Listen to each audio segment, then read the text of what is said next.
Hi, I'm Jade Hernandez. Welcome to GatherVerse News Unscripted, your home for humanity-centered tech journalism. Technology pushes society forward with medical breakthroughs and advancements in artificial intelligence. But what if there's no access to technology? Imagine no access to Wi-Fi, no access to a tablet, computer, or smartphone, and no knowledge of how to make those items work. There are communities struggling with that problem. One woman knows she can help and has. She's making strides within native rural communities, including that of the Cherokee and Navajo Nation. Her name is Angelina Dayton, dubbed the VR Lady. And Angelina Dayton, thank you for joining us. Thank you for having me. I really appreciate it.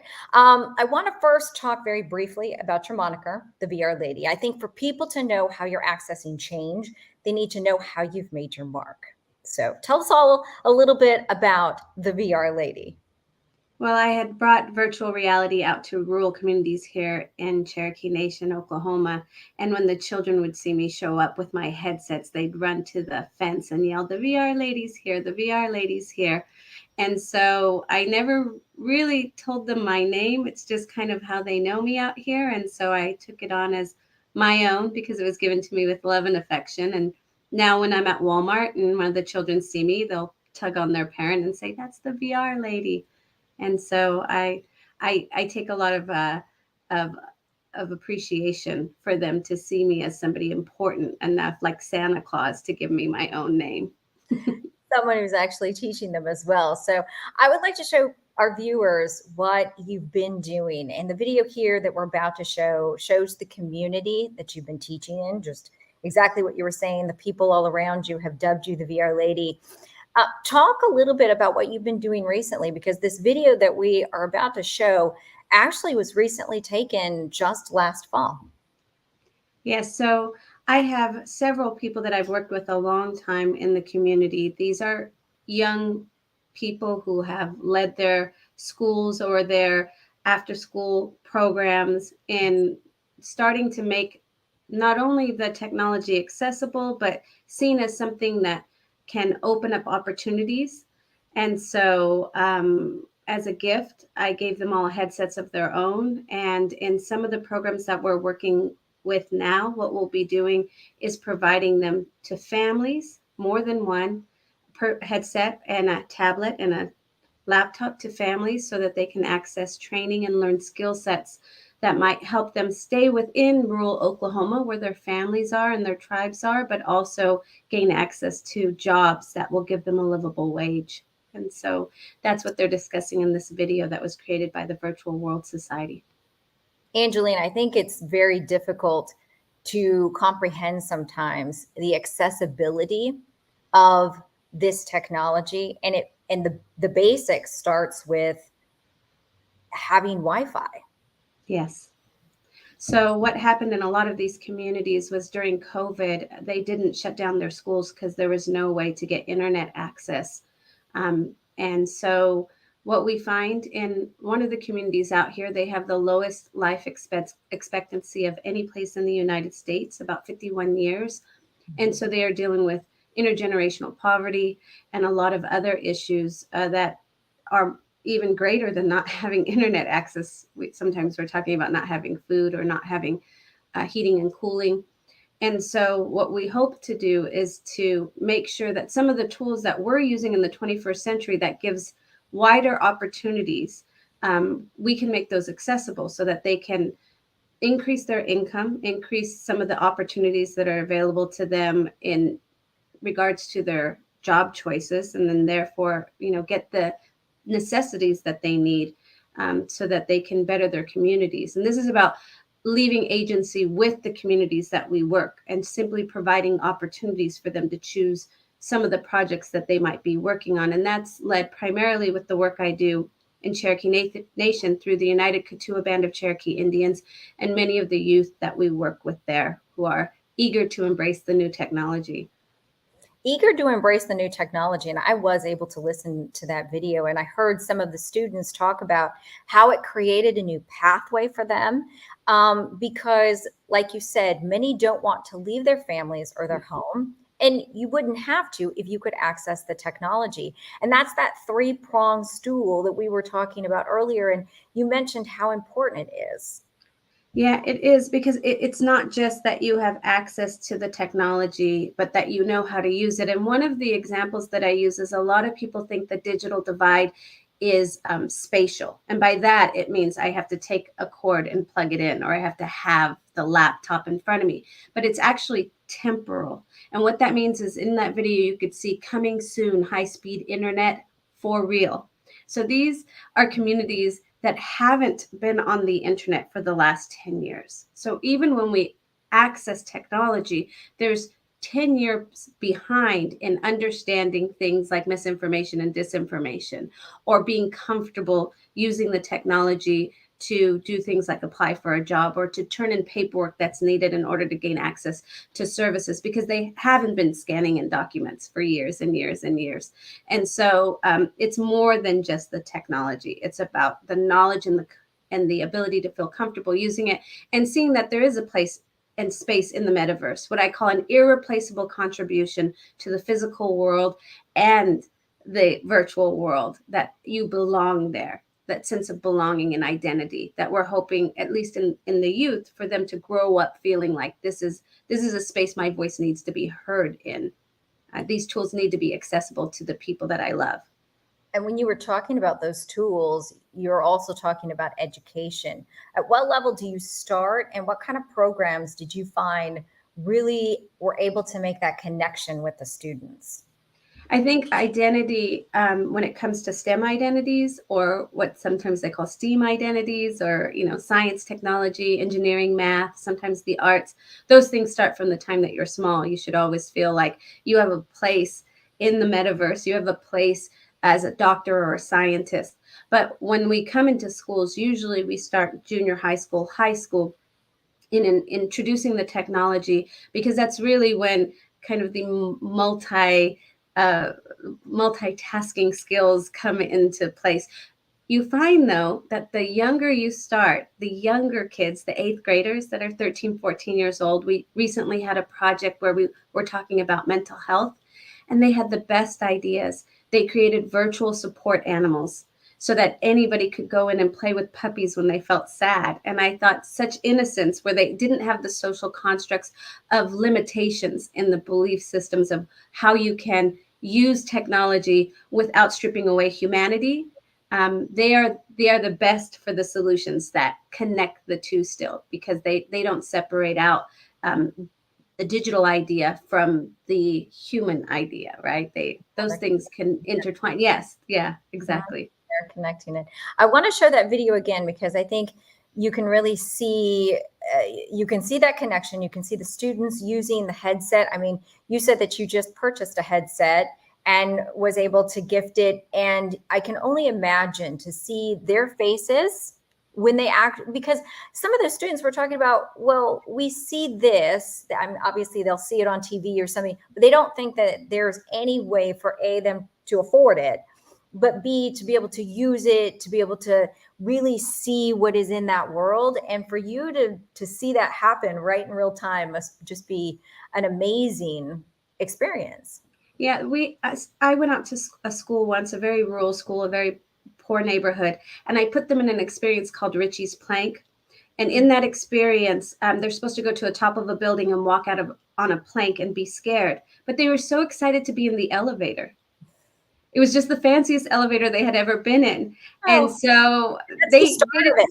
yes. Do So, it. yeah. And then some of these students, they've made friends all around the world, where they're exposed to different cultures, different ideas of what is possible in the world. These students were inside of a salt crystal.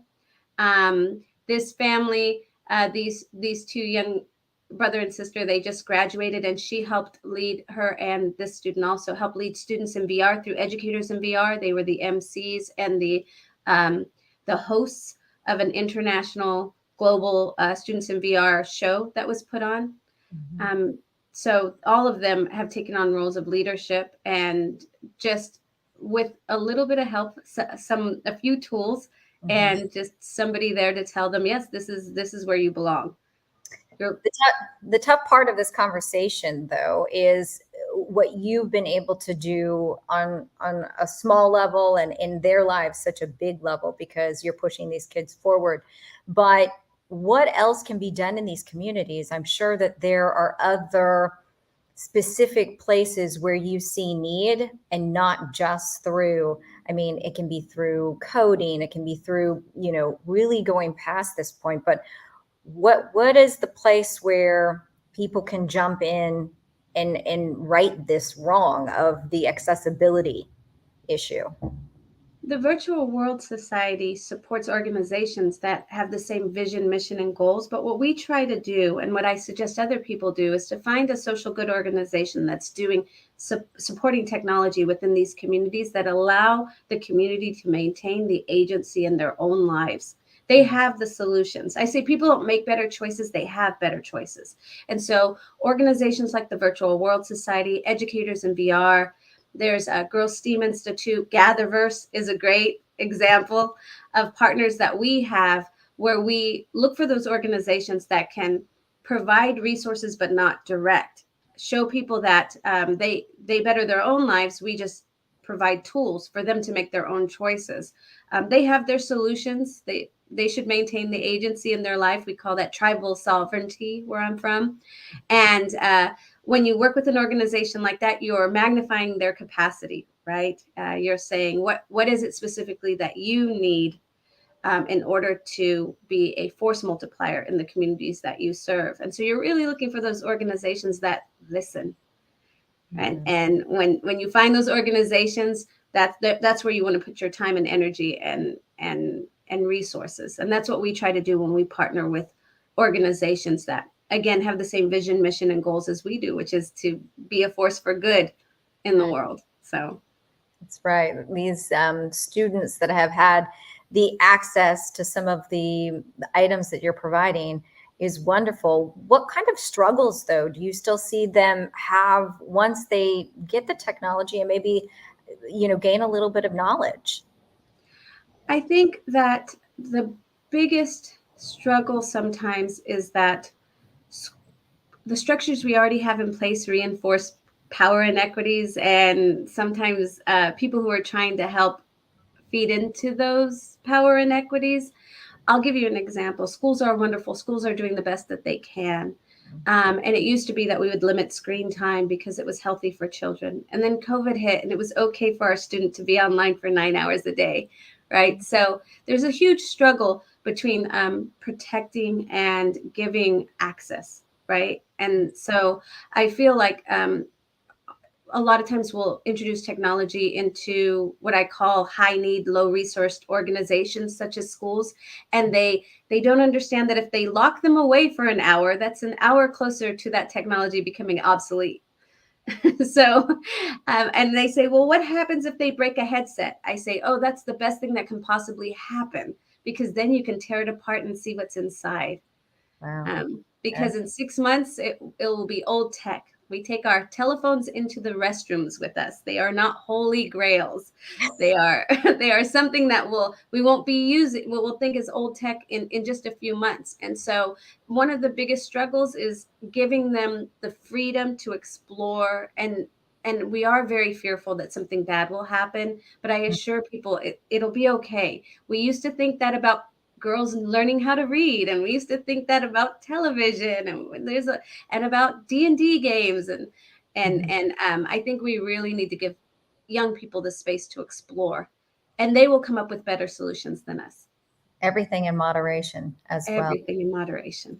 You're the executive director of the Virtual World Society. You've mentioned it a couple of times. It's a group committed to advancing the power of virtual worlds for the good of society. Talked a little bit about that, but you have something really big coming up. Talk a little bit about AWE. So the Augmented World Expo is happening next week in Santa Clara, California, and the Virtual World Society has gotten together a roundtable of some of the leaders within XR. And what we're doing is we're asking them to come and look into the future about some of the struggles that might be coming up in the virtual world industry and how we can help them solve some of those problems. We feel like we're the pulse of the people, and we'd like to get their insight and help them move forward so that virtual reality becomes a persistent environment in all of our lives. And so we have Alvin Graylin from HTC coming. We have Hugo Swart from Qualcomm.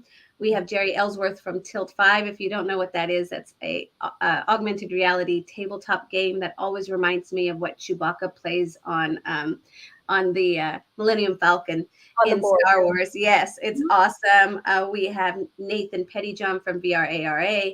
So we have a whole host of really top level people, and we really are going to have a discussion about where are we going and how can we guide that conversation to humanity and technology together for good.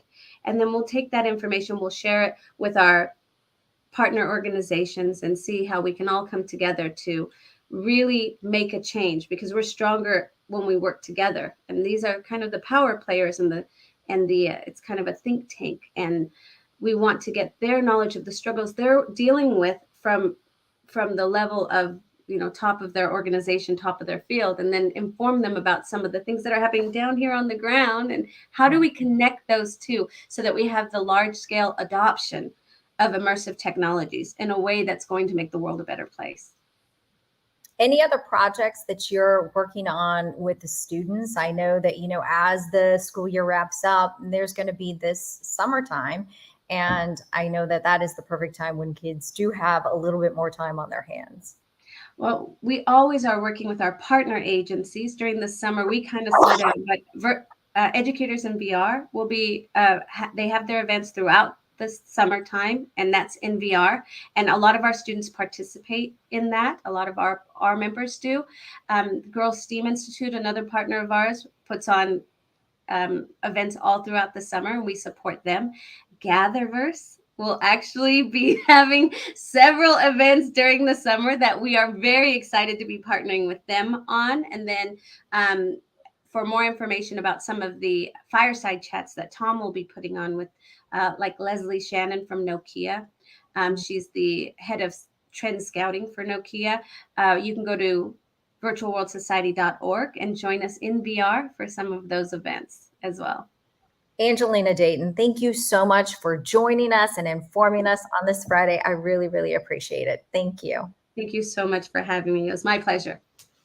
And of course, on Monday, what's up for GatherVerse News Unscripted? Our very own Priya David Clemens will speak with Manul Mandal. He's decoding depression, and they'll be discussing how new AI could soon be deciding if you're sad enough to actually need therapy. It's going to be an interesting conversation. That's Monday at noon right here on GatherVerse News Unscripted. That's all from the GatherVerse today. I'm Jade Hernandez. Have a safe weekend, everyone.